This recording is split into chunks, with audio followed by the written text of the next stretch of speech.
आज का लतीफ़ा।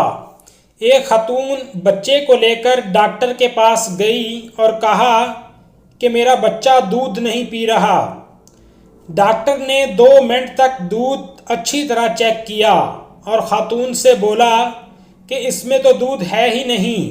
ख़ातून बोली, कमीने, हाथ डालने से पहले पूछ तो लेते, मैं इस बच्चे की खाला हूँ।